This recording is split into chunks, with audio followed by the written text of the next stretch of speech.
Hello dear friend, जैसे कि screen पे देख पा रहे हैं, आज हम लोग माध्यिका और केंद्र के दूसरे वीडियो लेक्चर में हैं। तो आज हम माध्यिका और केंद्र के कुछ अच्छे क्वेश्चन करेंगे क्लियर, और हम केंद्र को थोड़ा डिटेल में समझेंगे। तो कंसेप्ट स्टार्ट करने से पहले मैं आपको एक चीज़ बता दूँ कि मैंने आपको कल के वीडियो लेक्चर में मैंने आपको, जिसे आप स्क्रीन पर देख पा रहे होंगे, चित्र बनाया है मैंने। इस कंसेप्ट को मैंने आपको कल के वीडियो लेक्चर में पढ़ाया है। तो आप देख पा रहे हैं AB का स्क्वायर प्लस AC का स्क्वायर बराबर होता है 2AD का स्क्वायर प्लस BD का स्क्वायर के। इसको क्या कहते हैं मैंने आपको ये नहीं बताया था। तो इस थ्योरम को हम कहते हैं, ये एक प्रकार की थ्योरम है, इसको कहते हैं हम अपोलोनियस थ्योरम। इसको हम अपोलोनियस थ्योरम कहते हैं। इसको आप, ये थ्योरम आपकी बहुत इंपॉर्टेंट है, इसको आप याद कर लीजिएगा। इसके क्वेश्चन एग्जाम में पूछे आते हैं, तो ये इंपॉर्टेंट फार्मूला है, इसको आप याद कर लीजिएगा क्लियर। तो चलिए हम इस पर एक क्वेश्चन कर लेते हैं। तो देखिए आपके सामने क्वेश्चन दिया गया, त्रिभुज ABC में भुजा AB बराबर 12 सेंटीमीटर, AC बराबर 14 सेंटीमीटर तथा माध्यिका AD भुजा BC पर खींची जाती है, जिसमें CD बराबर 7 सेंटीमीटर। तो AD का मान बताओ। तो आपसे AD का मान पूछ रहे हैं, तो पहले हम एक चित्र ड्रॉ कर लें। ये मैंने चित्र बनाया, इसका हम नामकरण करते हैं ABC। ये हमने A माना, ये हमने B और ये हमने C। आपको दिए गए AB बराबर 12, AC बराबर 14 और इस पर एक माध्यिका खींची जाती है। तो आप माध्यिका जानते हैं, इसको दो भागों में बांटती है। और आपको दिया गया है CD बराबर 7 सेंटीमीटर। तो आपसे इस माध्यिका के बारे में पूछ रहा है। तो मैंने आपको जस्ट पिछले पेज बताया कि आपको फार्मूला होता है इसका अपोलोनियस थ्योरम। आपका होता है AB का स्क्वायर मतलब आपका हो जाएगा 12 का स्क्वायर मतलब 144 प्लस AC का स्क्वायर मतलब 14 का स्क्वायर मतलब 196 बराबर 2AD का स्क्वायर। AD मतलब क्या, माध्यिका। तो माध्यिका में अगर x मान लें तो x स्क्वायर हो जाएगा प्लस ये आपका CD का स्क्वायर या आप BD स्क्वायर, ये दोनों बराबर है, चाहे आप इसको रखिए चाहे इसको मत रखिए। जिसका मान आपको दिया रहेगा उसको आपको रखना पड़ेगा क्लियर। तो आपको 7 का मान दिया CD, तो आप 7 का स्क्वायर मतलब 49। क्लियर इतनी बात। अब आप 144 और 96 जोड़ दीजिए, तो 6 4 10, 9 4 13 1 14, 1 1 2 1 3 40 आ रहा है, और 2 इधर है बराबर 2, ये सेम रहेगा x स्क्वायर प्लस 49। अब देखिए 2 से पूरा कटा, ये आपका 170 आया। और देखिए जब 49 जब इस पक्ष में आएगा तो आपको माइनस में हो जाएगा, मतलब 170 माइनस 49 बराबर कितना हुआ, x स्क्वायर। क्लियर। तो आप जब 170 में से 49 घटाएँ कितना आएगा, आपके 121 आएगा। ये आपका x स्क्वायर का मान हुआ। मगर आपने x क्या माना है, x आपने माध्यिका माना है, तो इसका मतलब आपको x का मान निकालना पड़ेगा। तो x बराबर क्या हो जाएगा, ये स्क्वायर रूट हो जाएगा 11 का। तो x का मान आया आपका 11 सेंटीमीटर। तो आपकी जो माध्यिका आएगी वो आपकी 11 सेंटीमीटर आएगी। इतनी बात क्लियर हुई। अच्छा, इस फार्मूले से आप, जो मैंने आपको माध्यिका का फार्मूला बताया था, वो भी निकाल सकते हैं। देखिए आपको CD का मान दिया गया है, तो आप भुजा BC निकाल सकते हैं। भुजा BC मतलब क्या, 7 दूनी 14 हो जाएगा। आप उस फार्मूले से भी निकाल सकते हैं, जो फार्मूला आपको याद रहेगा, आपको आसानी रहेगी, उससे आप माध्यिका निकाल सकते हैं। क्लियर। तो हम चलते हैं अपने अगले क्वेश्चन पर। क्वेश्चन नहीं, हम अब कंसेप्ट आपको बताते हैं, केंद्र को थोड़ा डिटेल में आपको समझाते हैं कि केंद्र हमारा होता क्या है। तो इसको हम इरेज कर देते हैं। देखिए इस क्वेश्चन में केवल फार्मूला आपको लगाया हूँ बस। ये आपका AB का स्क्वायर है 12 का स्क्वायर, ये आपका AC का स्क्वायर है 14 का स्क्वायर बराबर 2, ये आपका AD का स्क्वायर। AD अपनी माध्यिका मानी तो हमने x मान लिया, x स्क्वायर प्लस CD का स्क्वायर, मतलब मैंने आपको जो फार्मूला लिखा था अपोलोनियस थ्योरम में, ये CD का स्क्वायर मतलब 49। तो इसी का आप सॉल्व करें तो आपका x का मान जो है 11 सेंटीमीटर आएगा। तो हमारा B ऑप्शन करेक्ट होगा। क्लियर। तो अब हम थोड़ा कंसेप्ट पढ़ लेते हैं माध्यिका वो केंद्रक का। तो केंद्रक तो मैंने आपको बताया था कल की वीडियो लेक्चर में। देखिए एक बार देख लेते हैं क्या होता है केंद्रक। अगर हम तीनों माध्यिकाओं को मिला दें, AD B और एक तीसरी माध्यिका CF खींच दें, तो मैंने आपको बताया था कि केंद्रक हमारा होता है जहाँ हमारी तीनों माध्यिकाएं कट करती हैं। देखिए यहाँ कट कर रही हैं, तो इसी को हम केंद्रक कहते हैं। केंद्रक को हम C से प्रदर्शित करते हैं, जो आपका दिया रहा है क्वेश्चन में। यहाँ तो मैं आपको C मान रहा हूँ, मान लीजिए हमारा ये C केंद्रक है, जो बिंदु है काट रही हैं, इसी को हम केंद्र कहते हैं। क्लियर। अब देखिए इसका कंसेप्ट क्या है कि आप कंसेप्ट लिख लीजिए कॉपी में ही, मैं आपको बोल रहा हूँ कि जो हमारा केंद्रक होता है वो हमारे त्रिभुज को, जो आपने त्रिभुज बनाया है बड़ा वाला, इस त्रिभुज को 6 बराबर क्षेत्रफल वाले भागों में डिवाइड करता है। आपको क्या लिखना है, केंद्रक हमारा त्रिभुज को जो आपने बड़ा बनाया है त्रिभुज, इस त्रिभुज को 6 बराबर क्षेत्रफल वाले भागों में डिवाइड करता है। जैसे अगर आपका एरिया इस त्रिभुज का एरिया अगर आप 1 है इसको माने हैं, तो इसका भी एरिया 1 होगा, इसका भी एरिया 1 होगा, और इसका भी एरिया 1 होगा, और इसका भी एरिया 1 होगा। मतलब सभी का एरिया आपका समान रहेगा। ये तो आपको मैंने कंसेप्ट में लिखा है। जो आपका केंद्रक होता है वह त्रिभुज को 6 बराबर क्षेत्रफल वाले भागों में डिवाइड करता है। अगर आपका ये 1 है तो ये भी 1 होगा, ये भी 1 होगा, ये भी 1 होगा, ये भी 1 होगा, ये भी 1 होगा। तो इस कंसेप्ट को आप नोट डाउन कर लीजिएगा। क्लियर। अब हम चलते हैं दूसरे कंसेप्ट पर। तो आपने ये देखा कि हमारा जो केंद्रक होता है वो त्रिभुज को 6 बराबर क्षेत्रफलों में विभाजित करता है। तो अगर हम बीच वाली लाइन को मिटा दें, अगर इस वाली लाइन को, ये वाली लाइन और ये वाली लाइन और ये वाली लाइन, तो आप देख क्या पा रहे हैं। देखिए जो आपकी ये 3 लाइन बची है, एक ये बची, फिर एक ये बची और एक ये बची। तो देखिए एक ये कितना हुआ, 2 हुआ। तो अगर हम इसको ना लिख के इस टोटल को 2 माने, और देखिए ये भी एक 2 हो जाएगा, ये भी टोटल 2 हो जाएगा। इसको मत लिखिए, ये भी टोटल 2 हो जाएगा। तो आपका एक नया फिगर क्या बनेगा, आपका फिगर ऐसे बन जाएगा। ये आपका चित्र ABC था, एक फिगर आपका ये और ये और ये, तो आपका नया फिगर बना।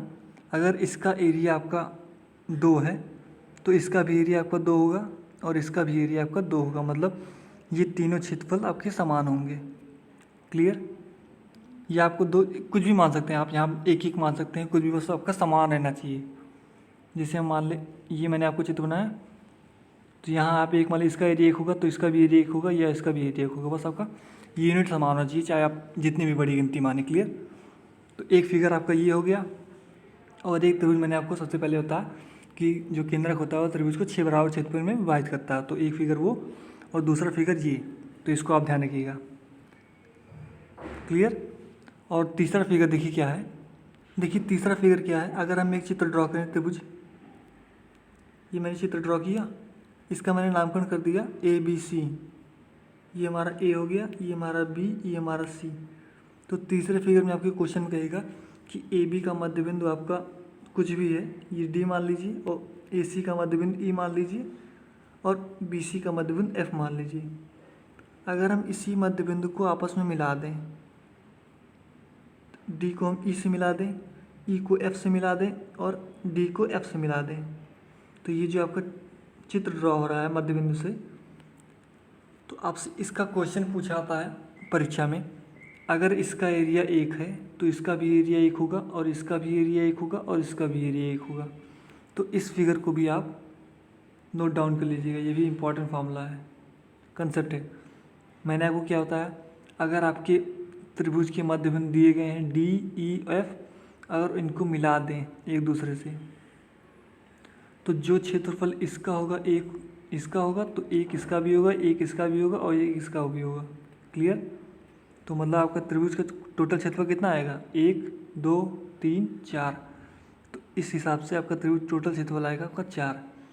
अगर आपको क्वेश्चन पूछ लेगा ऐसे, आपको बीच वाला एरिया दे देगा, जैसे 50 है, तो आपको पूछेगा पूरा क्षेत्रफल बताओ त्रिभुज का, तो 50 × 4 कर दीजिएगा आप, क्योंकि 4 क्षेत्रफल है, तो 50 चौक 200 सेंटीमीटर से आपका आंसर हो जाएगा।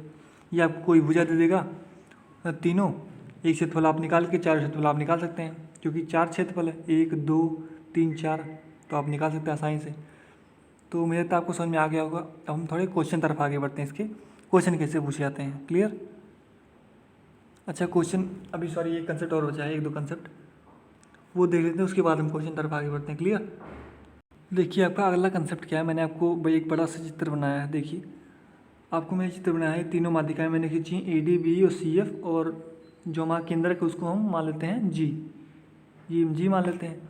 तो अगला कंसेप्ट आपका क्या है, तो पहली बात तो आप ये आपका जो केंद्रक होता है वो त्रिभुज को 6 बराबर क्षेत्रों में विभाजित करता है। मतलब अगर ये 2 है, अगर हम 2 मान लें, ये 2 है तो ये भी 2 होगा, सारे 2 होंगे,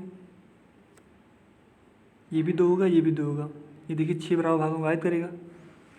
अगर हम ई को एफ से मिला दें, ये जो हमारा ई है और एफ से, इन दोनों को आपस में अगर हम मिला दें तब एरिया क्या होगा त्रिभुज ए एफ ई का, आइए वो देखते हैं। तो आपका एरिया 2 और 2 ये वाला नहीं होगा, जो आपने लिखा है ये 2 और ये 2, तो आपका ये बढ़ जाएंगे। जो आपने ये रेखा खींची है इससे ये आपका एरिया 2 2 नहीं हो जाएगा, इससे एरिया आपका बढ़ जाएगा। कैसे, आइए वो देखते हैं। तो देखिए आपका एरिया बटेगा किस में, तो आपका ये वाला एरिया हो जाएगा। आप हमेशा याद रखिएगा, इसको रट लीजिएगा। आपका ये वाला एरिया अगर आप रेखा ई एफ खींच देते हैं इस वाले त्रिभुज में, जो आपका 6 बराबर क्षेत्र में विभाजित करता है, तो आपका ये वाला एरिया 3/2 हो जाएगा और ये वाला एरिया 1/2 हो जाएगा। सेम ऐसे ये वाला एरिया आपका 3/2 हो जाएगा और ये वाला एरिया आपका 1/2 हो जाएगा। क्लियर, इसको हम बिंदु P मान लें जो आपको काट रहा है। क्लियर, जो आपको मैं ये काट रहा है इसको हम P मान लिए। क्लियर, तो मैंने आपको क्या बताया, ये वाला एरिया आपका APE आपका 3/2 हो जाएगा और EGP आपका 1/2 हो जाएगा। इसी प्रकार ये वाले एरिया AFP आपका 3/2 हो जाएगा और FPG आपका 1/2 हो जाएगा। तो इसको आप ध्यान रखिएगा, कभी भी आपका ऐसा चित्र आ जाए, तीनों माध्यिकाएँ खींची जाएँ और आपको ये E है, ये F है, ये D माध्यिका है और आपको कभी भी E को F से मिला दिया जाए, तो आप हमेशा ये ध्यान रखिएगा ये हमारा 3/2 होगा और ये हमारा 1/2 होगा और ये हमारा भी 3/2 होगा, ये भी हमारा 1/2 होगा और बाकी अब आपका समान रहेगा। ये 2 रहेगा, ये 2 रहेगा, ये 2 रहेगा और ये 2 रहेगा। अच्छा, मैंने बिंदु लिखा है P और देखिए A और G, तो देखिए इसमें आपको एक रेशियो पूछता है, तो ये कंसेप्ट आप ये नोट डाउन कर लीजिए कॉपी में, ये क्षेत्रफल वाला।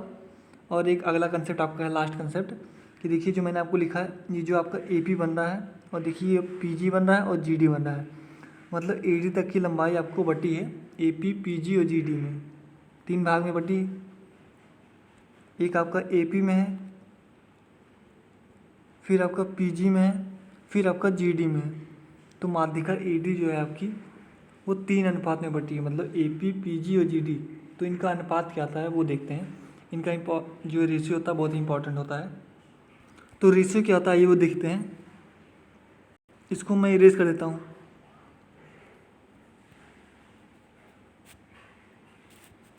तो देखिए रेशियो आपको क्या होगा, AP, PG और GD का जो मैंने आपको बिंदु लिखा है P, ये देखिए पूरी आपकी माध्यिका ही तो है AD, ये पूरी आपकी माध्यिका है और ये बटा किसमें है, देखिए एक बिंदु P है इसमें, फिर एक बिंदु आपका केंद्रक है G। तो आपका देखिए AD जो माध्यिका है उसमें आपके एक बिंदु आ रहे हैं AP,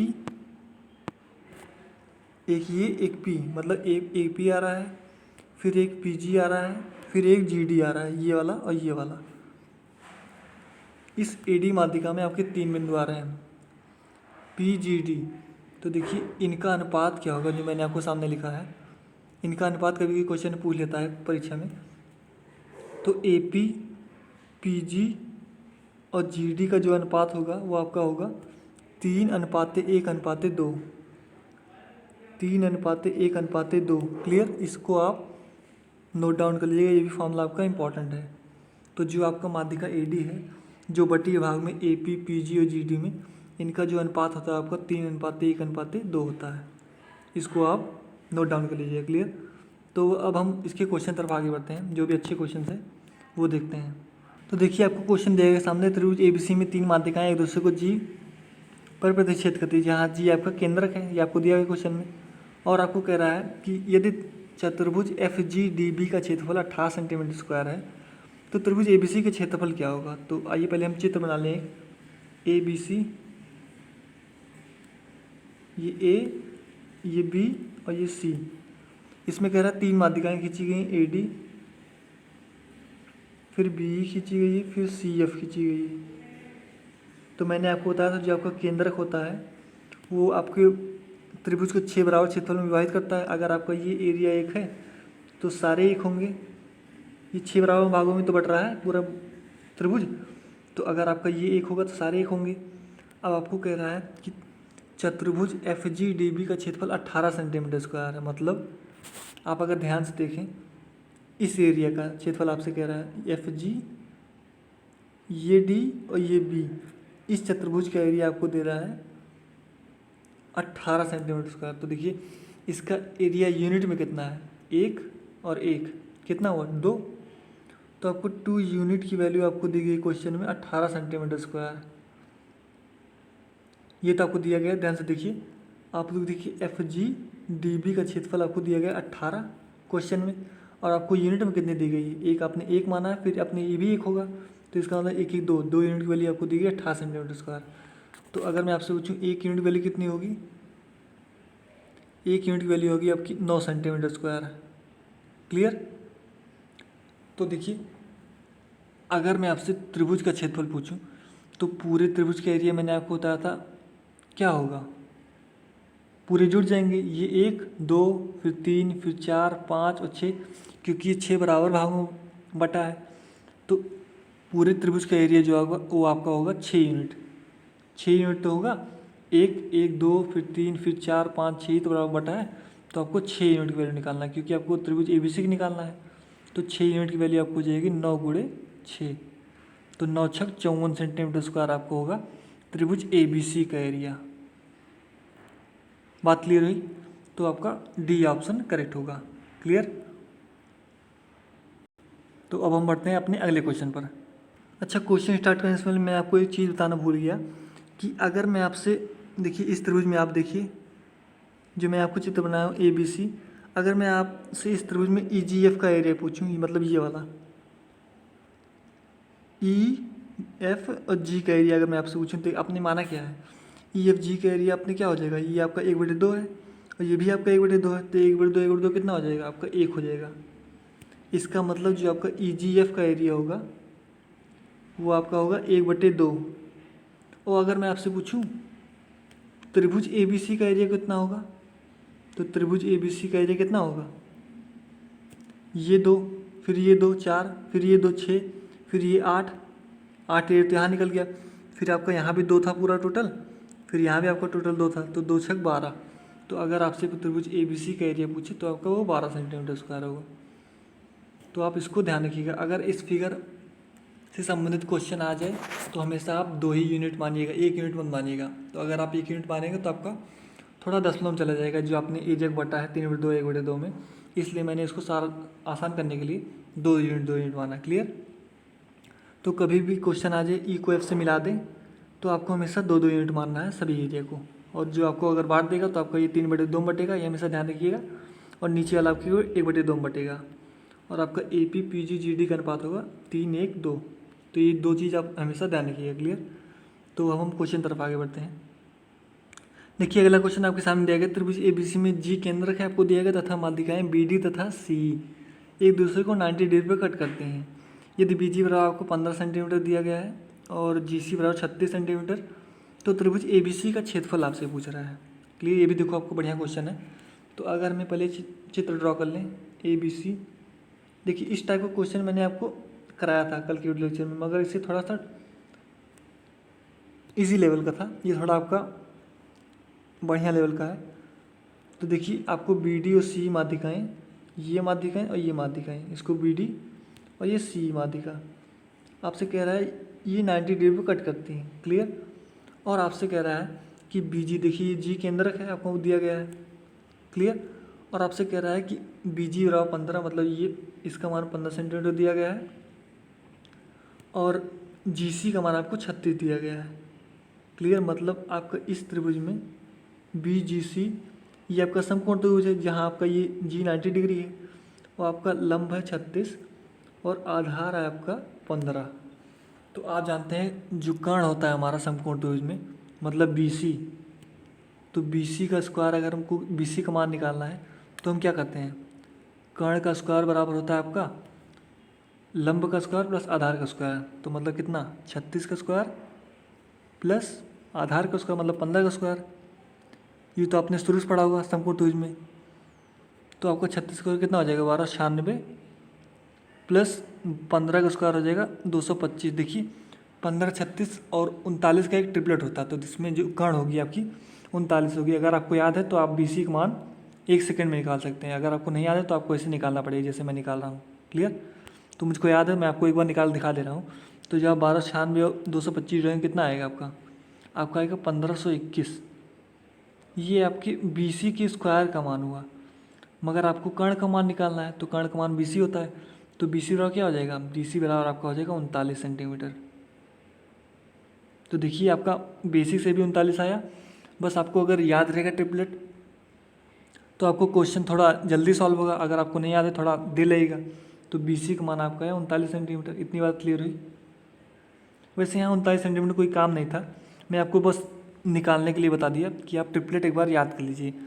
आपका ट्रिपलेट होता है 15, 36, 39 का। देखिए मैंने आपको ट्रिपलेट का वीडियो भी बनाया है। जितने भी ट्रिपलेट हैं मैंने सारे आपको उस वीडियो में प्रोवाइड कर दिए हैं, आप वहाँ से जाके याद कर सकते हैं। तो यहाँ आपको 39 का कोई काम नहीं था, मैं आपको केवल निकालने के बता दिया हूँ कि कैसे निकाला था ट्रिपलेट। तो आप जानते हैं कैसे निकाला था कि कर्ण का स्क्वायर कर दीजिए प्लस बराबर आधार का स्क्वायर प्लस लंब स्क्वायर के, आपको कर्ण निकल जाएगा। तो इसमें 39 काम नहीं था। आइए हम देखते हैं इसका क्षेत्रफल कैसे निकालें हम त्रिभुज ABC का। तो पहले हम निकालते हैं त्रिभुज BGC का क्षेत्रफल। तो आप जानते हैं समकोण त्रिभुज में क्षेत्रफल होता है 1/2 गुणे आधार गुणे ऊंचाई, ये तो आप जानते हैं। तो इसको हम इरेज कर देते हैं, ये वाला जो आप पार्ट लिखे हैं।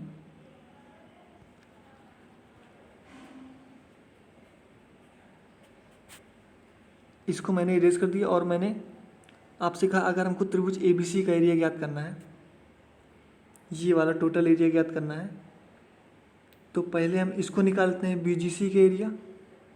क्लियर। तो क्योंकि BGC के एरिया में समकोण है, तो अगर हम इसका एरिया निकाल लेंगे, तो अगर आप ध्यान से देख पा रहे होंगे, अगर मैं एक दूसरा चित्र ड्रॉ करूं, देखिए इससे आपको समझ में आ जाएगा। अगर हम ABC लिखें इसको, ये B और ये C, देखिए दो माध्यिकाएं आपको 90 डिग्री कट कर रही हैं, ये कट कर रही हैं। यही फिगर तो मैंने आपको बनाया है, ये वाला, ये 90 डिग्री कट कर रही है। ये आपका 15 दिया गया और ये आपका 36 दिया गया। तो अगर आप A को इस G से मिला दें, ये आपका G माना था आपने, अगर हम A को G से मिला दें, तो मैंने आपसे कहा कि अगर आप इस क्षेत्र का एरिया अगर आप निकाल लेंगे, तो मैंने आपको एक चित्र बना के दिखाया था कि जो आपका एरिया, अगर आपको चित्र कभी भी ऐसा मिल जाए, अगर आपका एरिया ये 1 होगा, तो जो एरिया इसका आएगा इस पार्ट का, वही एरिया इस पार्ट का भी आएगा, वही एरिया इस पार्ट का भी आएगा। तो आपको क्या करना है, इस पार्ट का एरिया अगर आपको निकल गया, तो आपको इस पार्ट का एरिया अपने आप निकल जाएगा। अगर इन दोनों पार्ट का निकल गया, तो हमको टोटल एरिया भी निकल जाएगा, क्योंकि देखो तीनों पार्ट मिल जाएगा। तो तीनों पार्ट का एरिया हम आसानी निकाल सकते हैं। एक पार्ट का एरिया हम निकाल सकते हैं, क्योंकि ये समकोण त्रिभुज दिया गया हमारे क्वेश्चन में। तो अगर आप इसका एरिया निकाल लेंगे BGC के एरिया, तो आप दोनों एरिया निकाल सकते हैं, क्योंकि सारे बराबर होते हैं। तो इसका एरिया निकाल के आप 3 से गुणा कर देंगे, आपका त्रिभुज ABC का क्षेत्रफल आ जाएगा, जो आपसे पूछ रहा है। क्लियर। ये आपका 3 ही बराबर भागों में बंटा तो है, तो आप इसका एरिया निकाल लेंगे और 3 से गुणा कर देंगे, तो आपका टोटल एरिया निकल जाएगा। क्लियर। आइए देखते हैं। तो आपको ये बात क्लियर हुई कि मैंने तो आपको समझ में आया कि मैं क्यों BGC का एरिया निकाल रहा हूँ। अगर आप इस पार्ट का एरिया आप अगर निकाल लेंगे, आप जानते हैं मैंने आपको कंसेप्ट बताया था कि अगर इस पार्ट का एरिया अगर आप 1 होगा, तो इस पार्ट का भी एरिया 1 होगा, और इस पार्ट का एरिया अगर आपका मान लीजिए अगर BGC का एरिया आपका 10 आता है, तो आपका इसका भी एरिया 10 होगा AGC का, और इसका भी एरिया आपका 10 होगा। तो इसका जो भी एरिया आएगा, तो उसको हम 3 से गुणा कर देंगे, तो हमारा त्रिभुज ABC का क्षेत्रफल निकल जाएगा। क्लियर। तो आइए हम समकोण त्रिभुज का निकालते हैं, इसका क्षेत्रफल BGC का। क्लियर। तो देखिए अगर आप त्रिभुज BGC का क्षेत्रफल निकालेंगे, क्या होता है, आपको समकोण त्रिभुज क्षेत्रफल पता है, 1/2 गुणे आधार गुणे ऊंचाई, मतलब आधार आपका 15 है, ऊंचाई आपकी 36 दी गई है। तो इसका क्षेत्रफल क्या हो जाएगा, 2 से काटिए, 2 एकम 2 16, तो आपको त्रिभुज 15 × 120, 15 गुणे 18 आ रहा है आपका, मतलब 15 × 120, और 15 के 15 2 12 27। तो आपको त्रिभुज केवल इस पार्ट का एरिया आपको आ रहा है, ये A, ये B और ये C। एक बार हम फिर से नया चित्र ड्रॉ कर दें। आपको केवल इस पार्ट का एरिया आ रहा है आपका 270। तो मैंने आपको बताया था जो इस पार्ट का एरिया होगा, वही एरिया आपका इस पार्ट का होगा, वही एरिया आपका इस पार्ट का होगा। तो यही एरिया आपका 270 यहाँ भी होगा, यही एरिया आपका 270 यहाँ भी होगा। तो अगर मैं आपसे टोटल एरिया पूछूं, तो आप तीनों को जोड़ देंगे, ये 270, ये 270 और ये 270, तो 270 गुणे 3 हो जाएगा। 270 गुणे 3 हमारा क्या होगा, त्रिभुज ABC का एरिया होगा। क्लियर। तो त्रिभुज ABC के एरिया कितना हो जाएगा, 270 को 3 से गुणा कर दीजिए, कितना आएगा आपका 810 आएगा।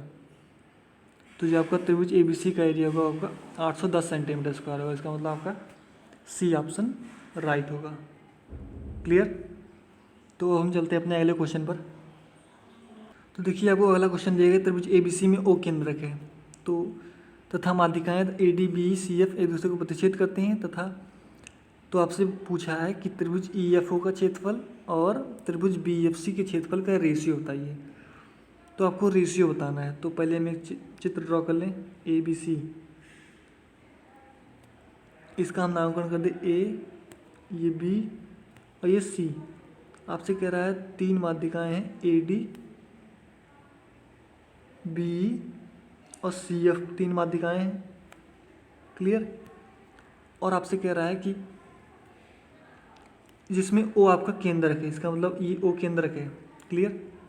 और आपसे कह रहा है त्रिभुज EFO का क्षेत्रफल और BFC के क्षेत्रफल का रेशियो आपसे पूछ रहा है।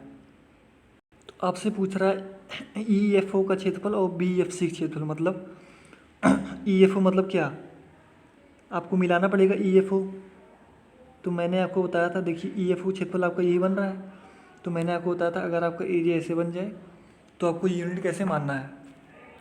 आपका एरिया अगर आपका ये 2 है तो ये भी 2 होगा, आपको ऐसे मानना, मैंने आपको बताया था तरीका। ये 2 है तो ये भी 2 होगा। तो मैंने आपको बताया था अगर आपकी ये लाइन अगर आप मिला देंगे तो आपका एरिया बढ़ जाएगा, ये आपका 3/2 हो जाएगा और ये आपका 1/2 हो जाएगा, और ये एरिया आपका भी 3/2 हो जाएगा और ये एरिया आपका 1/2 हो जाएगा। क्लियर।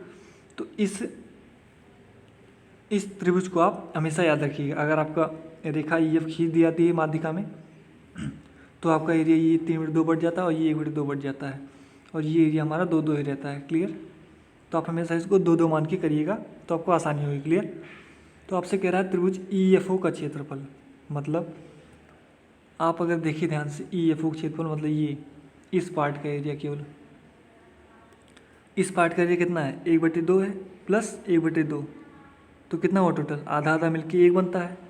तो मतलब आपको EFO का एरिया है आपका 1 सेंटीमीटर स्क्वायर, 1 यूनिट। मतलब रेशियो पूछा है तो इसमें कुछ वैल्यू की ज़रूरत नहीं है, आपको केवल रेशियो निकालना है। तो आपको EFO पार्ट का एरिया आया 1 सेंटीमीटर, मतलब देखिए 1/2 और 1/2, तो आपका आधा आधा मिलकर 1 बना। और आपसे कह रहा है BFC का एरिया बताइए। तो BFC का एरिया अगर आप ध्यान से देख पा रहे होंगे,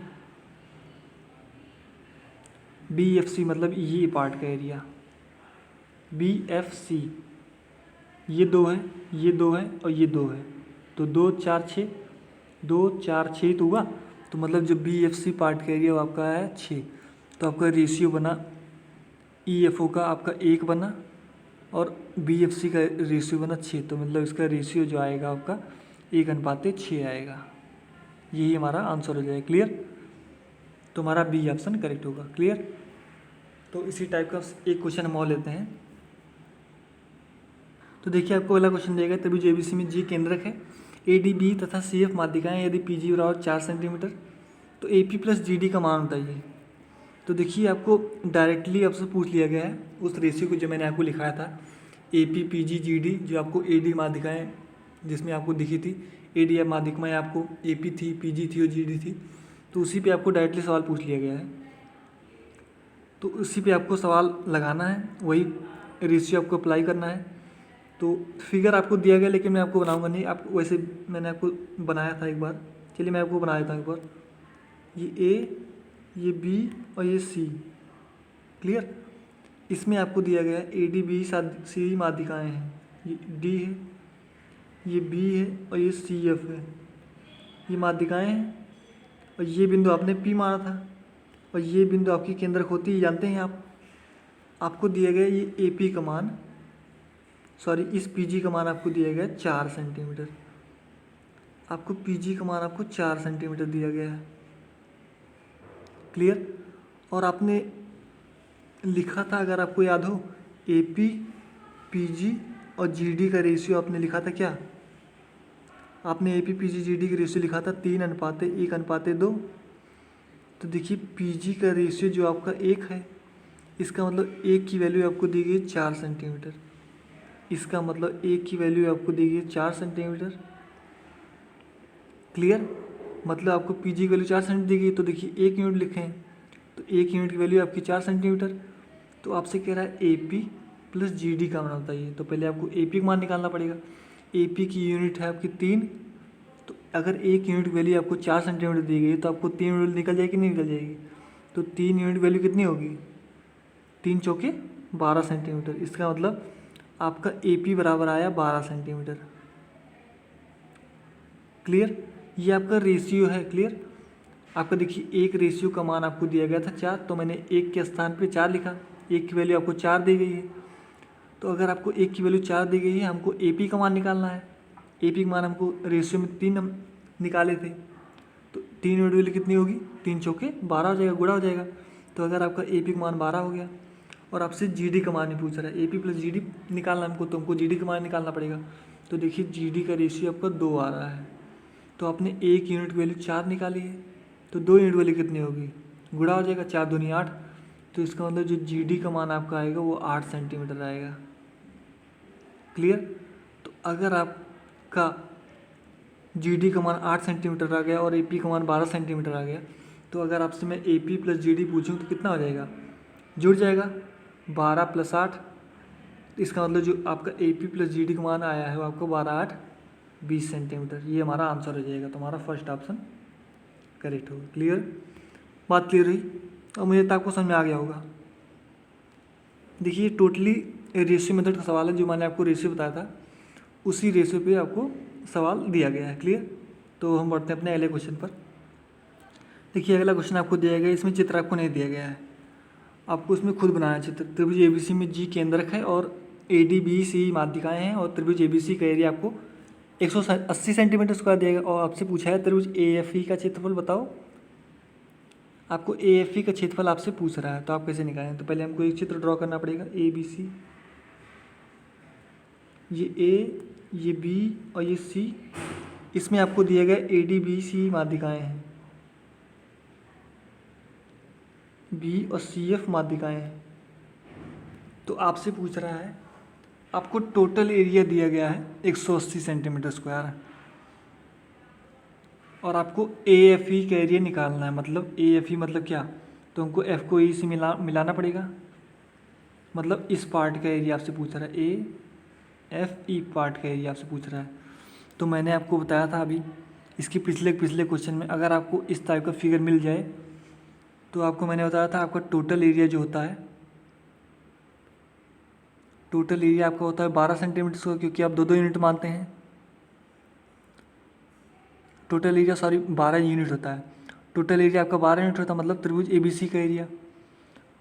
क्लियर? देखिए अगर आप इसे तो मानते हैं, अगर आपका ये 2 है, ये 2 है और ये 2 है, आप इस फिगर को याद कर लीजिएगा कि हम इसको कैसे मानते हैं।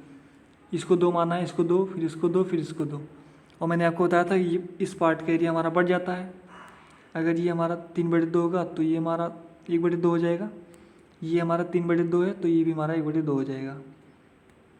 तो इस फिगर को आप याद कर लीजिएगा। इस फिगर पे क्वेश्चन हमेशा पूछे आते हैं CGL में। क्लियर? तो आपका ये 3/2 1/2 आया।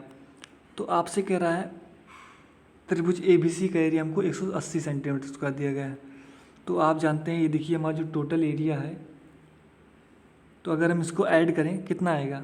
ये 2, फिर ये 2, ये 2 4, फिर ये 6। तो मतलब इस टोटल यहाँ तक का एरिया कितना आया? 2 4 6 8, और फिर ये 2 होता है 10, और फिर ये 2 होता है 12। इसका मतलब टोटल एरिया आपका 12 आया। क्लियर? और इसी 12 का मान आपको दिया गया 180 सेंटीमीटर स्क्वायर। मतलब आपको 12 का मान दिया गया है 180 सेंटीमीटर स्क्वायर। तो अगर मैं आपसे पूछूं 1 यूनिट वैल्यू कितनी होगी, तो आप कहेंगे 12 कम 12, 12 पंचे 60। इसका मतलब 1 यूनिट वैल्यू जो होगी आपकी 15 सेंटीमीटर स्क्वायर होगी। क्लियर? तो आपसे पूछ रहा है AFE का एरिया बताइए हमें। मतलब आपसे ये वाला एरिया पूछ रहा है AFE। तो इसका एरिया आप कैसे निकालेंगे? तो इसकी AFE का यूनिट कितना दिया गया है? एक आपको दिया गया 3/2, और एक आपको दिया गया है, और एक आपको दिया गया 3/2, मतलब ये आपको 3/2 दिया गया, ये 3/2 दिया गया, इसको आप जोड़ लेंगे तो इसको जो आप 3/2 और 3/2 जोड़ें कितना आएगा आपका टोटल 3×3 = 6/2, मतलब 3 आएगा। तो इसका मतलब जो आपका AFE का एरिया आएगा वो 3 यूनिट आएगा। तो एक यूनिट वैल्यू आप 15 निकाले हैं, 15 सेंटीमीटर स्क्वायर, तो 3 वैल्यू कितनी होगी, 15 × 3 कर देंगे, 15×3 = 45 सेंटीमीटर स्क्वायर। इसका मतलब आपका बी ऑप्शन करेक्ट होगा, जो आपका AFE का एरिया होगा वो आपका 45 सेंटीमीटर स्क्वायर होगा। क्लियर। तो इस फिगर को आप ध्यान से प्रैक्टिस कर लीजिएगा। तो अब मैं अगले क्वेश्चन तरफ आगे बढ़ता हूँ। देखिए अगला क्वेश्चन आपको दिया गया है, त्रिभुज ABC में AB AC BC के मध्यबिंदु क्रमशः DE व F हैं। तो त्रिभुज एरिया ऑफ DEM और एरिया ऑफ त्रिभुज ABC का रेशियो आपको ज्ञात करना है। अच्छा, इस क्वेश्चन को बताने से पहले मैं आपको एक कंसेप्ट बता दूँ। इसमें एक कंसेप्ट लगेगा, इसको आप लिख लीजिएगा। अगर हम दो समांतर रेखा खींच दें, दो समांतर रेखा मैंने खींचा, अगर इस समांतर रेखा को आप त्रिभुज बनाएंगे, आपने ये त्रिभुज बनाया, फिर आपने इससे ये त्रिभुज बनाया, फिर आपने इससे ये त्रिभुज बनाया, मतलब आप इस पर जितना भी त्रिभुज बनाएंगे उसका एरिया आपस में समान रहेगा। ये आपका कंसेप्ट है। क्लियर। एक बार मैं इसको एक बता दूं। तो देखिए आपने दो समांतर रेखा ड्रॉ किया, अगर इस पर हम एक त्रिभुज ड्रॉ करें, एक त्रिभुज मैंने ये ड्रॉ किया, इसको हम मान लेते हैं A, इसको मान लेते हैं हम R, इसको मान लेते हैं B, मान लेते हैं सॉरी Q मान लेते हैं, Q ही मान लेते हैं। और एक चित्र मैंने ड्रॉ किया ये, इसको मान लेते हैं P। फिर मैंने एक चित्र ये ड्रॉ कर लिया, इसको मान लेते हैं S। तो इस पे आप जितने भी त्रिभुज ड्रॉ करेंगे वो सारे त्रिभुज का एरिया आपको समान रहेगा। मतलब आपका त्रिभुज ARQ का एरिया बराबर होगा त्रिभुज APQ के एरिया के, बराबर होगा आपके त्रिभुज SAQ एरिया के। ये आपका एक एग्जाम्पल के तौर पे मैंने आपको बता दिया कि मतलब जो आपका क्षेत्रफल होगा आपको आपस में समान रहेगा। अगर आप ये कंसेप्ट लिख लीजिएगा, समान समांतर रेखाओं और समान बेस पर बने त्रिभुजों का क्षेत्रफल समान होता है। इसको आप लिख लीजिएगा कॉपी में। क्लियर। आपको मैं बता, जो एरिया आपका त्रिभुज PAQ का होगा वही एरिया आपका RAQ का होगा, वही एरिया आपका SAQ का होगा। क्लियर हुई इतनी बात। तो आप इस कंसेप्ट को आप लिख लीजिएगा। इस पर मैं एक क्वेश्चन आपको कराता हूँ, जो मैंने आपको क्वेश्चन लिया था। ये जो क्वेश्चन मैंने आपको दिया है इसी कंसेप्ट पर है। आपको दिया गया है त्रिभुज ABC में AB AC और BC के मध्यबिंदु DE व F हैं। तो पहले हम एक चित्र ड्रॉ कर लें। ये हमारा ABC दिया गया है, A B और C। आपको कह रहा है AB और AC के मध्यबिंदु D व E है, मतलब इसकी मध्यबिंदु A है, E है, फिर इसका मध्यबिंदु E है और BC का मध्यबिंदु F है। क्लियर। अगर हम इसको मिला दें तो इसमें एक अंदर हमारा त्रिभुज ड्रॉ होगा और आपको एक बिंदु M दिया गया बाहर। देखिए आपको चित्र दिया गया था इसलिए मैं आपको चित्र बना दे रहा हूँ। क्लियर। और आपसे कह रहा है इसको E को M से मिला दिया जाता है और D को M से मिला दिया जाता है। क्लियर। तो आपसे कह रहा है इस DEM पार्ट का एरिया बता दीजिए हमें, इस वाले पार्ट का एरिया, और आपको टोटल एरिया बताना है, आपसे पूछ रहा है। तो देखिए अगर आप ध्यान से देख पा रहे होंगे, एक समांतर रेखा हमारी ये है और एक समांतर रेखा हमारी ये है। क्लियर। तो इस पे आप जितने भी क्षेत्रफल त्रिभुज बनाएंगे उन सारे त्रिभुज क्षेत्रफल समान रहेगा। क्लियर। तो अगर आपका इस पार्ट का एरिया अगर आपका 1 होगा तो इस पार्ट का एरिया भी आपका 1 होगा। इतनी बात क्लियर हुई। तो अगर मैंने आपको एक चीज़ बताया था, अगर आपका त्रिभुज कभी भी ऐसा मिल जाए A B और C और इनके मध्य बिंदु आपको दिए जाएं D E और F हैं और आपको एक इसमें एक चित्र ड्रॉ किया जाए, एक और त्रिभुज, तो मैंने आपको बताया था इसका क्षेत्रफल क्या होता है। अगर आपका इस पार्ट का एरिया 1 है तो देखिए आपने इस पार्ट का एरिया अगर 1 माना है तो इस पार्ट का भी एरिया 1 होगा और इस पार्ट का भी एरिया होगा, इस पार्ट का भी एरिया 1 होगा। ये मैंने आपको कंसेप्ट बताया था अभी भी नहीं, सॉरी, मतलब शुरुआती इस वीडियो लेक्चर की शुरुआती दौर में आपको बताया था मैंने। अगर ABC एक त्रिभुज है, उसमें मध्य बिंदु DUF है, अगर हम इसको मिला दें तो एक त्रिभुज ड्रा होता है। अगर इस पार्ट का एरिया अगर आप एक होगा तो इस पार्ट का भी एक होगा, और इस पार्ट का एरिया और इस पार्ट का भी एरिया आपका एक होगा। क्लियर? तो आपका टोटल एरिया जो होगा वो 1 2 3 4, तो आपका टोटल एरिया 4 होगा। तो इसी कंसेप्ट को आपको इसमें अपनाना है। तो देखिए पहला कंसेप्ट तो आपने अपनाया। तो देखिए पहला कंसेप्ट आपने अपनाया कि हमारी जो एक समांतर रेखा है और ये समांतर रेखा है। तो मैंने आपको कंसेप्ट बताया था कि दो समांतर रेखा और समान बेस पर बनी त्रिभुज का क्षेत्रफल समान होता है। देखिए दो समांतर रेखा है और समान बेस पर भी बन रहा है, एक ये बन रहा है और एक ये बन रहा है। समान बेस पर बन रहा है। अगर इस पार्ट का एरिया आपका, इस पार्ट का एरिया एक है तो इस पार्ट का भी एरिया एक होगा। इसका मतलब जो DEM का एरिया होगा वो हमारा एक होगा कंसेप्ट के अनुसार, जो मैंने आपको बताया समान समांतर रेखा और समान बेस पर बने त्रिभुज का क्षेत्रफल समान होता है। और दूसरा कंसेप्ट मैंने क्या लगाया कि आपका मैंने दूसरा सा कंसेप्ट ये लगाया, अगर आपका इस पार्ट का एरिया एक है तो इसका भी एक होगा, इसका भी एक होगा, इसका भी एक होगा। तो अगर आपने इस पूरे पार्ट का एरिया एक माना है तो आपका इसका भी एक होगा, क्योंकि मध्य बिंदु सारे, इसका भी एक होगा इस पार्ट का, और इसका भी एक होगा इस पार्ट का। तो टोटल एरिया अगर मैं आपसे पूछूँ ABC का क्या हो जाएगा, 1 2 3 और 4, तो टोटल आपका कितना हो जाएगा 4। तो देखिए आपका रेशियो क्या है, आपका DEM का आया 1 और ABC का आया 4, तो आपका एरिया ऑफ DEM आया 1 और ABC आया आपका 4। इसका मतलब रेशियो जो आपका आएगा वो 1:4 आएगा। क्लियर? तो हमारा B ऑप्शन करेक्ट होगा। तो इस क्वेश्चन में थोड़ा बारीकी क्वेश्चन है, इसमें आपके दो कंसेप्ट लगे हैं, इसको आप ध्यान रखिएगा। आप वीडियो को पीछे करके फिर से देख सकते हैं। मैंने आपको क्या बताया, समान एक कंसेप्ट मैंने आपको बताया है, बनाया है। इस क्वेश्चन में लगा है एक कंसेप्ट लगा है आपका समान समांतर रेखा और समान बेस पर बने त्रिभुज क्षेत्रफल समान होता है। तो एक कंसेप्ट आपका ये लगा है, अगर आपका ये एक होगा तो आपका ये भी एक होगा। और दूसरा कंसेप्ट लगा है ये वाला, अगर आपका ये पार्ट एक है तो ये भी एक होगा, ये भी एक होगा, ये भी एक होगा। तो दो कंसेप्ट इसमें लगा है, तो आप इसको ध्यान से देखिएगा। क्लियर? और इसको एक बार घर पर एक बार और सॉल्व कीजिएगा तो आपको अच्छे समझ में आएगा। क्लियर? तो हम बढ़ते अपने अगले क्वेश्चन पर। देखिए एक क्वेश्चन आपके सामने बहुत ही बढ़िया दिया गया, ये क्वेश्चन बहुत ही इंटरेस्टिंग है। आपको दिए गए त्रिभुज ABC में BM और CN माध्यिकाएँ हैं और जो एक दूसरे को G पर कट करती हैं। क्लियर? और यदि BM बराबर 18 सेंटीमीटर, CN बराबर 21 सेंटीमीटर और तथा बिंदु N व M मध्य बिंदु ये भी आपको दिया गया है। और यदि भुजा BC बराबर 22 सेंटीमीटर तथा GMN का परिमाप बताइए। तो आपसे पूछ रहा है GMN का परिमाप क्या होगा। तो पहले हम एक त्रिभुज ड्रॉ कर लें ABC, इसको हम A लिख दें, इसको हम B लिख दें और इसको हम C लिख दें। क्लियर? आपसे कह रहा है BM, तो मतलब ये BM होगा और CN, तो ये CN होगा, मतलब ये माध्यिका है। आपसे कह रहा है ये जो M है हमारा, ये M ये मध्य बिंदु है और N भी हमारा मध्य बिंदु है। क्लियर? तो अगर हम N को M से मिला दें, आपसे इसी पार्ट का एरिया पूछ रहा है, इसको G मान लें क्योंकि हमारा G केंद्रक होता है। तो आपसे इसी पार्ट का एरिया पूछ रहा है GMN का परिमाप बताइए।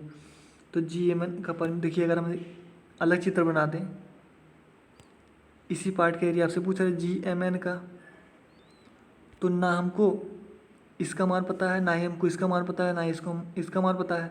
तो हमको तीनों को मान ज्ञात करना पड़ेगा। और आपको क्वेश्चन में दिया गया BC बराबर 22 सेंटीमीटर। क्लियर?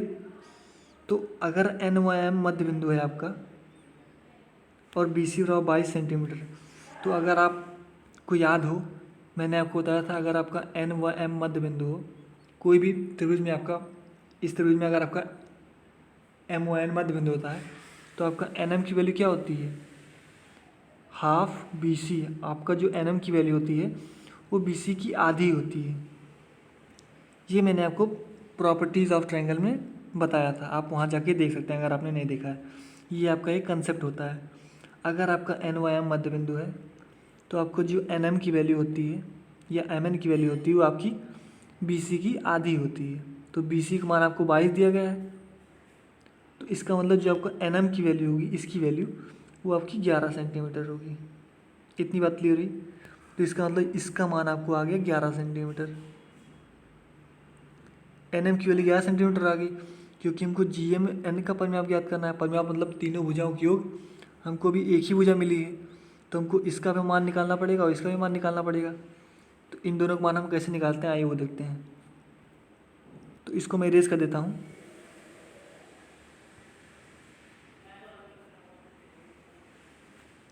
तो एक मान तो हमको निकल गया NM का मान, इस वाले का मान। अब हमको दो भुजा केवल निकालना है, उसको हम निकाल देते हैं, हमारा आंसर आ जाएगा, तीनों जोड़ देंगे। क्लियर। तो आइए देखते हैं। तो देखिए आपको इस पूरे का मान आपको दिया गया है, BM का मान 18 दिया गया है। तो आप जानते हैं कि हमारी जो माध्यिका वो केंद्रक होता है, वो माध्यिका को हमारे 2:1 में डिवाइड करता है। मतलब ये 2 होगा BG और अनुपाते ये 1 हो, GM होगा 1। क्लियर। मगर आपको देखिए ये जो 18 है वो आपको 2:1 में बढ़ता है, क्योंकि 18 BM तो पूरी आपकी माध्यिका दी गई, ये आपका बढ़ता है 2:1 में। क्लियर। अब 2, 1, 3, इसी 3 की वैल्यू आपको दी गई है 18 सेंटीमीटर। मतलब इस 3 की वैल्यू आपको 18 सेंटीमीटर दी गई। ये टोटल वैल्यू तो आपको दी गई है BM बराबर 18 सेंटीमीटर, क्योंकि ये 2:1 में बढ़ता है, ये 2 और 1। तो 3 का मान आपको 18, 1 का मान कितना हो जाएगा, 6 सेंटीमीटर। तो अगर आपको GM का मान निकालना है, इसका मान, तो इसका मान आपने माना 1 यूनिट तो है इसका मान। BG और GM का अगर मैं आपसे अनुपात पूछूं, BG और GM का अगर मैं अनुपात पूछूं, तो 2 ही अनुपात 1 तो होगा। तो GM की वैल्यू कितनी, 1 ही यूनिट तो है। तो आपको इसी का मान हमको ज्ञात करना है, क्योंकि हमको GMN का परिमाप ज्ञात करना है। तो हमको एक वैल्यू हम निकाल चुके हैं 11 सेंटीमीटर, हमको GM की वैल्यू ज्ञात करनी है और GN की वैल्यू ज्ञात करनी है। तो GM की वैल्यू 1 यूनिट तो है, तो 1 यूनिट कितनी आई है, 6 सेंटीमीटर। इसका मतलब ये वैल्यू जो होगी हमारी GM वो 6 सेंटीमीटर होगी। इतनी बात क्लियर हुई। अब हमको GN का मान निकालना है, उसको हम कैसे निकालें, यही प्रक्रिया हम GN में अपनाएंगे जो हमने GM में अपनाई। क्लियर। तो इसको मैं इरेज कर देता हूँ। तो आपको GM का मान आया आपको 6 सेंटीमीटर, क्योंकि हमको GMN का परिमाप ज्ञात करना है। तो हमको MN, GM और GN तीनों पता होने चाहिए। और हमने अभी निकाला कि MN की वैल्यू 11 सेंटीमीटर और GM की वैल्यू अभी भी मैंने निकाला 6 सेंटीमीटर। केवल आपको GN का मान निकालना है और आपको परिमाप निकल जाएगा। परिमाप मतलब होता है तीनों भुजाओं के योग। तो GN का मान हम कैसे निकालेंगे, तो देखिए CN भी हमारी एक माध्यिका है और इसका मान आपको दिया गया 21 सेंटीमीटर। तो जो 21 सेंटीमीटर होगी ये भी 2:1 में बटेगा, क्योंकि ये माध्यिका है। तो 2, 1, 3, इस 3 की वैल्यू आपको दी गई 21 सेंटीमीटर। क्लियर। तो 1 के मान कितना होगा, 7 सेंटीमीटर।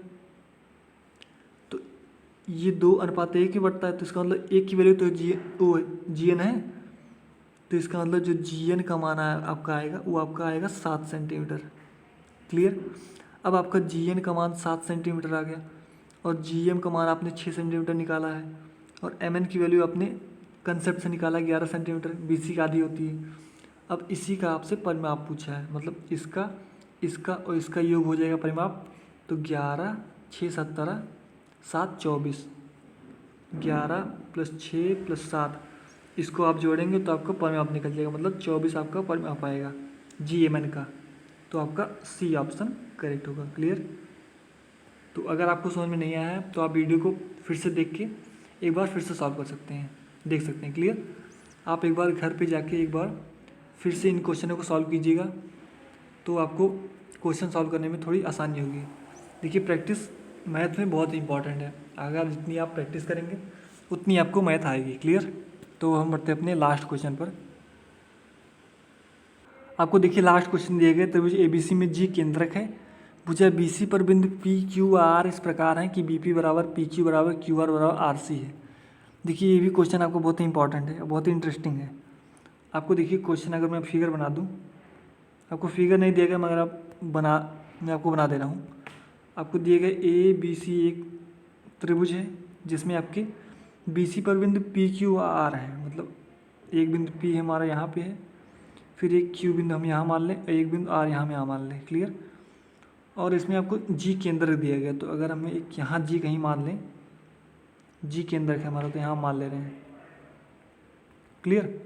तो अगर हम इसको मिला दें सबसे, जी को हम पी से मिला लें, जी को हम क्यू से मिला लें, जी को आर से मिला लें और जी को हम सी से मिला दें, तो सारे को हम मिला दे रहे हैं। तो आपसे क्वेश्चन में कह रहा है कि बी पी बराबर पी क्यू बराबर क्यू आर बराबर आर सी के है। तो मतलब सभी को हम अगर एक एक माने तो बी पी हमारा एक होगा, पी क्यू हमारा एक होगा, क्यू आर हमारा एक होगा और आर सी भी हमारा एक होगा। तो अगर आपकी बी पी की वैल्यू अगर 1 सेंटीमीटर है तो पी क्यू की वैल्यू 1 सेंटीमीटर होगी और क्यू आर की वैल्यू 1 सेंटीमीटर होगी और आर सी की वैल्यू 1 सेंटीमीटर होगी। कहने का मतलब ये है, क्लियर, क्योंकि चारों बराबर है आपस में तो सभी 1 1 सेंटीमीटर होंगे। तो मैंने आपको एरिया ऑफ ट्रायंगल में बताया था कि अगर आपका त्रिभुज में, तो मैंने आपको एरिया ऑफ ट्रायंगल में एक कंसेप्ट बताया था कि आपके त्रिभुज में जिस आधार में आपको क्षेत्रफल, मतलब जिस आधार में आपकी भुजाएं विभाजित होती हैं उसी आधार पर आपका क्षेत्रफल विभाजित होता है। अगर आपकी भुजाएं एक एक में एक और एक में डिवाइड हैं तो आपका क्षेत्रफल भी एक और एक में डिवाइड है। ये आपका कंसेप्ट है, क्लियर। तो आप वो कंसेप्ट आपको अगर नहीं पता है तो आप वीडियो को फिर से देख सकते हैं एरिया ऑफ ट्रायंगल के, क्लियर। तो आपको वहाँ मैंने आपको बताया कि अगर आपके त्रिभुज में जिस आधार में आपकी भुजाएं विभाजित की जाती हैं उसी आधार में आपको क्षेत्रफल डिवाइड किए जाते हैं। अगर आपका ये एरिया मतलब भुजा आपकी ये एक है बी पी क्यू और क्यू आर सी समान है तो इसके क्षेत्रफल भी समान होंगे आपस में, क्लियर। मतलब इसका भी एरिया एक होगा, इसका भी एरिया एक, फिर इसका एरिया एक, फिर इसका एरिया एक, क्लियर। आपसे कह रहा है त्रिभुज पी जी आर का एरिया बताइए और त्रिभुज ए बी सी का एरिया बताइए। तो आप देख पा रहे हैं हम पी जी आर का एरिया आसानी से निकाल लेंगे। ये पी जी आर मतलब ये पी जी और ये आर मतलब इस पार्ट का एरिया आपको ज्ञात करना है। तो आप ध्यान देख पा रहे होंगे P G R total area कितना होगा, एक और एक दो हो जाएगा, क्लियर। तो मतलब पी जी आर का एरिया आपका आया 2। अब आपको ए बी सी का एरिया ज्ञात करना है। तो अगर आप ध्यान से देखें, अगर मैं आप इसको मिला दूं, मैं ए को मैं जी से मिला दूं तो आपको एक चित्र याद आ रहा होगा कि अगर आपको कभी भी ऐसा चित्र आ जाए, मैंने आपको बताया था ए बी सी, ऐसा चित्र कभी भी आ जाए जो पार्ट का एरिया आपका ये होगा उसी पार्ट का एरिया आपका ये भी होगा, उसी पार्ट का एरिया आपका ये भी, मतलब तीनों एरिया आपस में समान होंगे। अगर आपका ये एरिया एक होगा तो ये भी एरिया आपका एक होगा और ये भी एरिया आपका एक होगा। तो आपने अभी निकाला जस्ट, आपके इस पार्ट का एरिया जो आया है वो आपका टोटल एरिया कितना होगा, बी जी आर का एरिया टोटल कितना होगा, टोटल एरिया होगा हमारा 1 2 3 4। आपने इस टोटल का एरिया भी निकाला 4, बी जी सी का एरिया भी आपने निकाला 4। अगर इस पार्ट का एरिया 4 है तो इस पार्ट का भी एरिया 4 होगा और इस पार्ट का एरिया भी आपका 4 होगा। तो त्रिभुज ए बी सी का एरिया अगर मैं आपसे पूछूं कितना हो जाएगा, 4, फिर 4 4 8 और 4 3 12, तीनों जुड़ जाएगा। तो B ji A B C का एरिया होगा आपका 12 और पी जी आर का एरिया आपका 2 आया है, क्योंकि देखिए पी जी आर 1 1 2, तो इसका रेशियो आपसे पूछा तो इसको थोड़ा सरल कर लीजिए। तो काट दीजिए, 2 1 कम 2, 2 6 12। तो आपका जो पी जी आर और ए बी सी का एरिया आएगा वो आपका 1:6 आएगा। तो आपका सी ऑप्शन करेक्ट हुआ, क्लियर। तो हमारे जितने भी माध्यिकाओं के अंदर के क्वेश्चन और कंसेप्ट थे सारे मैंने आपको बता दिए हैं। आप एक बार वीडियो को फिर से देख के क्वेश्चन को फिर से सॉल्व करके सारे क्वेश्चन की क्वेश्चन प्रैक्टिस कर लीजिएगा, क्लियर। और ये जो हमारा चैप्टर है माध्यिका और के अंदर का, वो चैप्टर हमारा पूरी तरह से कंप्लीट हो चुका है। और इससे जो भी क्वेश्चन मैंने आपको स्क्रीन पर दिखाए हैं वो सारे क्वेश्चन की पीडीएफ मैंने आपको डिस्क्रिप्शन में प्रोवाइड करा दी है, तो आप वहाँ जाके क्वेश्चन प्रैक्टिस कर सकते हैं। मगर ध्यान रहे कि आप पहले वीडियो को पूरा देख लीजिएगा तब सॉल्व कीजिएगा, तो आपको क्वेश्चन सॉल्व करने में आसानी होगी, क्लियर। तो अभी के लिए हम इतना ही रखते हैं और नेक्स्ट वीडियो लेक्चर में मिलेंगे हम नए चैप्टर और नए कंसेप्ट के साथ। और अब हम थोड़े ज्योमेट्री को थोड़ा ब्रेक देते हैं और अगले वीडियो लेक्चर में हम अर्थमेट्री की ओर आगे बढ़ेंगे, क्लियर। अर्थमेट्रिक में हम कोई नया चैप्टर ढूंढेंगे और मैं आपको पढ़ाऊँगा, क्लियर। तो अभी के लिए इतना ही और आप अपने और अपनों का ख्याल रखिएगा और स्टे होम, स्टे सेफ, और तब तक के लिए अलविदा। Thank you very much.